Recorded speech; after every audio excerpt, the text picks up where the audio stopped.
The Ford Motor Company and Famous Criminals Case Study, ticker symbol F. Now, I looked at the stock to see if it was something I wanted to invest in. It's not really, it doesn't really fit my characteristics on what I want in a dividend company. Um, Not a whole lot of growth on the bone. The dividend is pretty nice at 4.5%, but I would like to see some growth. And I don't really like a whole lot of companies with a whole lot of overhead. To build vehicles, it costs a lot of money. And they're heavily government subsidized, which is okay, but not with the overhead. All right. If it was a low overhead company with government subsidization for good reasons, like environmental and stuff like that, I'd be on board. But it's not. And I think this is why throughout the history of the company, it's had to uh, be a part of some really interesting situations marketing wise. And it comes from killers: Bonnie and Clyde, Adolf Hitler, OJ Simpson. Those are the three big names that Ford has been associated with over the years, over 100 years at this point, 120 years at this point. You know, it was founded by Henry Ford on June 16th, 1903. First offered to the public, it IPO'd in January 18th, 1956. With reinvested dividends, Ford has outperformed the SP 500 since its IPO by only a little bit and a lot over time. And so, if you invested in the IPO in 1956, you would have beat the S&P 500 just a little bit. This chart's a little bit outdated, with Nvidia going on its run and super in the AI boom. The S&P definitely would be beating Ford right now. But here's some gematria. Ford Motors marketed killer celebs, 333 English ordinal. Ford's use of Bonnie, Clyde, Hitler, and OJ, 333 English ordinal as well. All right. The gematria tells the tape. Ford Light Cool Criminals Market, 133 reduction. Ford Motor Co. and Cool Criminals and Famous Murderers, Ford Vehicles, 133 and reduction, 155 reverse reduction. Ford Motor Co., like Famous Killers, 137 in reduction, the 33rd prime. So here's some just base bone gematria. Let's get into the specific examples. Bonnie and Clyde. I recently actually watched the movie The Highwaymen, and it was really good. The Highwaymen is about former Texas Rangers Frank Hammer, and Manny Galt, who come out of retirement and join forces to try to apprehend notorious outlaws Bonnie Parker and Clyde Barrow. Bonnie and Clyde were responsible for a 21-month crime spree from 1932 to 1934. And what's interesting in the movie, as I have in this photo here, I thought it was very interesting. Clyde sends a letter to Henry Ford saying, "You make a dandy car." Marketing, and people who understand at that time, Bonnie and Clyde were famous. They were like, very popular to the public. They were like Robin Hood. They were stealing from banks, giving money to the poor. And in American folklore, American mythology, Americans have always sort of loved criminals, especially if the criminals are going against the system per se. And so, handwritten on paper from Tulsa, Oklahoma, the 10th of April. This is to Henry Ford. This is what Clyde Barrow writes: "Dear sir, while I still have God breath in my lungs, I will tell you what a dandy car you make. I have drove Fords exclusively when I could get away with one. For sustained speed and freedom from trouble, the Ford has got every other car." This is what he wrote. "Skin has got every other car skinned.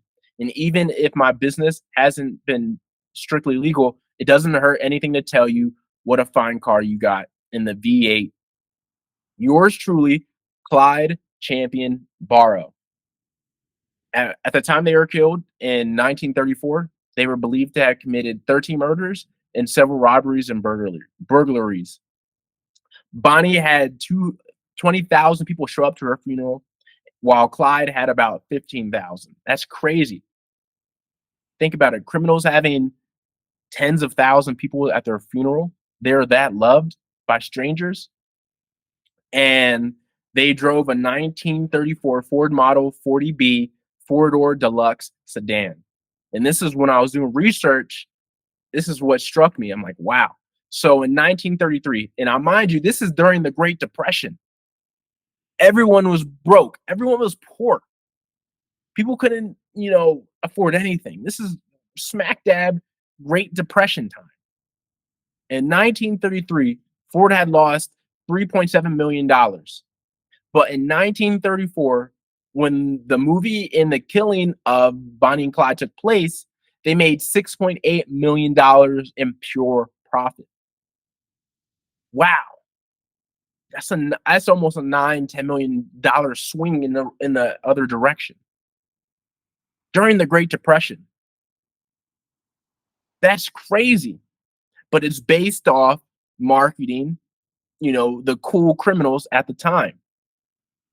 Bonnie and Clyde helped Ford sell cars, and Ford Motors used Bonnie and Clyde 1934, both equal 137 in reduction, 33rd prime. Bonnie and Clyde Bonnie and Clyde crime helped Ford Motors sell cars during the Great Depression, 333 English reduction. As you see, this is the famous getaway car right here. 1934 Ford 40B Deluxe four-door sedan. It's a nice vehicle. And the Highwaymen, the movie, I saw it, and it's on Netflix if you want to check it out. It's really good, actually. I really enjoyed it. Now, going into the Ford, Adolf Hitler, Nazi involvement in World War II, this rabbit hole is deep. This rabbit hole is super deep. Ford Motor set up shop in Germany in 1925 when it opened up an office in Berlin. 6 years later, it built a large plant in Cologne, which became its headquarters in the country. Ford of Germany prospered during the Nazi years, especially with the economic boom brought on by the World War II. Sales increased by more than half between 1938 and 1943. According to the U.S. government report found at the National Archives, the value of the German subsidiary more than doubled during the course of the war. According to the U.S. Army report of 1945, prepared by Henry Schneider, German Ford began producing vehicles of a strictly military nature for the Reich even before the war began. The company also established a war plant ready for mobilization day in a safe zone, quote unquote, near Berlin. A step taken, according to Schneider, with the approval from Dearborn.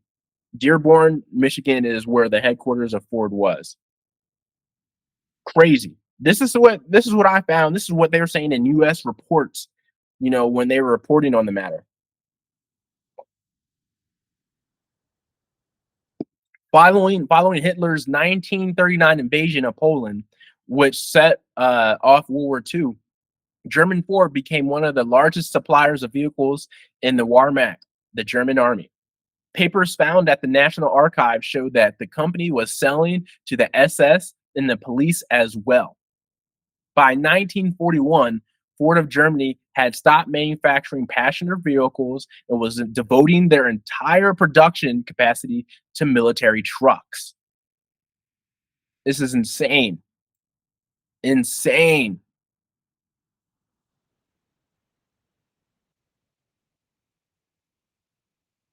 In Mein Kampf, Hitler's book he wrote, he singled Ford out for praise. He said, "It is Jews who govern the stock exchange forces of the American Union," he wrote. "Every year makes them more and more the controlling masters of the producers in a nation of 120 millions. Only a single great man, Ford, to their fury, still maintains full independence. In 1938, long after the vicious character of Hitler's government had become clear, Ford accepted the Grand Cross of the German Eagle, the Nazi regime's highest honor for foreigners." You can see him receiving it right here. Ford, like Adolf Hitler, you know, he enjoyed his views. And I actually saw this recently. Nazism and the like for Nazism was actually prevalent in America as well. There was a rally of 20,000 people held in Madison Square Garden during the war. I just found that out recently. I would do more research on that. But the media doesn't tell you that. But money always is power, and expansion is king. The dollar follows the flag, and sometimes the dollar. I mean, sometimes the flag. I mean, the flag follows the dollar, and sometimes the flag doesn't follow the dollar at all. The dollar just does what it wants. And if there was money to be made, whether it was in Germany or wherever else, a big company, mega corporation is going to do it. So, of the 350 trucks used by the motorized German army as of 1942, roughly one third were Ford made. The Schneider report states that when American troops reached the European theater, Ford trucks prominently present in the supply lines of the Wehrmacht were understandably an unpleasant sight to men in our army. Indeed, the Cologne plant proved to be so important to the Reich's war efforts that the Allies bombed it on several occasions.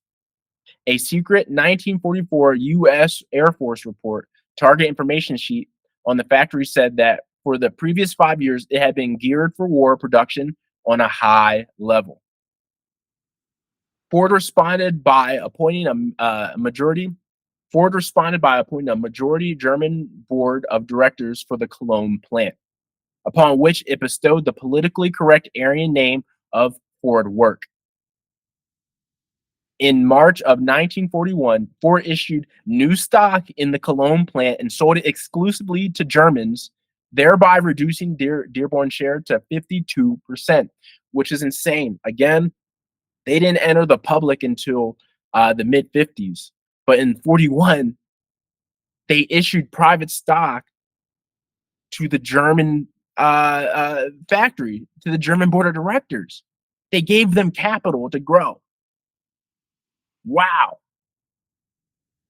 Ford claims that it received only $60,000 in dividend payments. Only 60,000. I might add.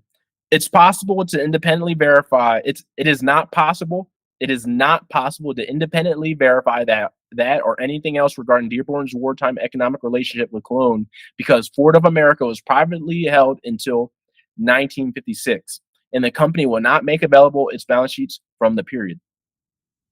Why? They knew what they were doing. So why would they allow that to the public? That's and that's the good, or depending on how you use it, that's the good or bad thing of being a private company, is the government can come in and make you open up your books. When you're a private institution, you can keep your books to yourself. You don't have public shareholders like myself in today's age, where you can go and look at earnings reports and stuff like that. For the longest time, Henry Ford, he didn't want to go public. He was forced into it by his board of directors. Um, and they're lucky they were private when they were during World War II, because if all these reports are coming out that they received $60,000 in dividend payments, they gave capital to the Cologne plant. They flat out, helped the Nazi side, the Axis side of the war, versus America and the Allies. Again, money doesn't really hold any allegiance. It goes where it can grow. Point blank. It's unfortunate. I wish we could have those files to the public, but there is a reason why they're in the vaults, and they probably will never come out. And for some gematria, Ford Motors going public after WW2, World War II, means public will never know Nazi involvement. 333 English reduction. All right, the last slide for the Ford Motors case study. OJ Simpson, Ford Bronco. After first-degree murder charges were filed against Simpson for the murder of his wife in June of 1991, he and his friend Al Callins climbed into a white Ford Bronco and led a police chase in the infamous low-speed chase that was carried on all major television stations. About 95 million viewers tuned in for this low-speed chase. OJ, celebrity. Just like Bonnie and Clyde, well known across the world. The Juice, Hertz, movies, movie star, Hollywood. He had it all. Moneymaker for the media industry. A year later, Advertising Age magazine reported the publicity results in a spurt in Bronco sales for the first 5 months of 1994, before the June murder charge. Sales totaled 13,150, up 12.4% from the year earlier. For the last 7 months, a 34.3% uptick is recorded to 24,217 cars sold, totaling to 37,000 units sold, which were 7,000 more than the year before. With the original MSRP at $21,500, times that and you times the MSRP by the 37,000 units sold, comes out to be $796 million in generated sales. Almost 800 million sales generated in 1994 alone. Nearly 2/3 of the sales came after the OJ murder. So you do 24,217 units times the MSRP of 21,000, comes out to be $521 million in generated sales. Over $500 million just after the murder charges. This is almost like the same thing with Bonnie and Clyde in the Great Depression. Insane. One could confidently say that the OJ chase helped bring over $500 million to Ford. What's eyebrow raising is the last Bronco rolled off the assembly line on June 12th, 1996, at the Michigan truck plant. Exactly 2 years on the same day, OJ Simpson's ex-wife was murdered. June 12th, 1994. Look, some people believe in coincidences. I'm not one of those people. I believe everything happens for a reason. Just because something happens and I don't understand it doesn't mean I get to call it a coincidence. Again, there's a higher realm in this world. But wow, 2 years on the exact same day, the last Ford Bronco of the old series rolls off the Michigan plant. And June 12th, 1994, OJ kills his wife. Crazy. Then Ford Motor raises eyebrows again when bringing back the SUV infamously used as a getaway car by OJ Simpson on the disgraced football star's 73rd birthday. The car manufacturer planned to unveil the 2021 Ford Bronco on July 9th. A Ford rep said the launch date was purely coincidental, but the company has no plans to change it. They ultimately pushed back the date to July 13th. So that's two instances where they use the date as symbolism. You know, the first one, 2 years after OJ kills his wife, they stopped the Ford Bronco, which they were going to discontinue it earlier, but the sales after 1994 were so good they kept going with it. And when they brought it back in the new version, they were going to bring it back on OJ's birthday. So there's two instances where they are using OJ's likeness or his situational likeness to bring in sales. And for some gematria, we have Ford Motors scripted the OJ Simpson Ford Bronco chase, and 1994 OJ White Ford Bronco chase was a large advertisement, both equal 222 in English reduction. Ford Motors scripted the OJ chase equals 331 in ordinal, 133 in reduction. So those are the slides I have on my Ford Motors case study. Here's the bibliography. If you are on my Patreon, this is all downloadable, so you can look at the articles and where I got it from. You could put the pieces to together yourself.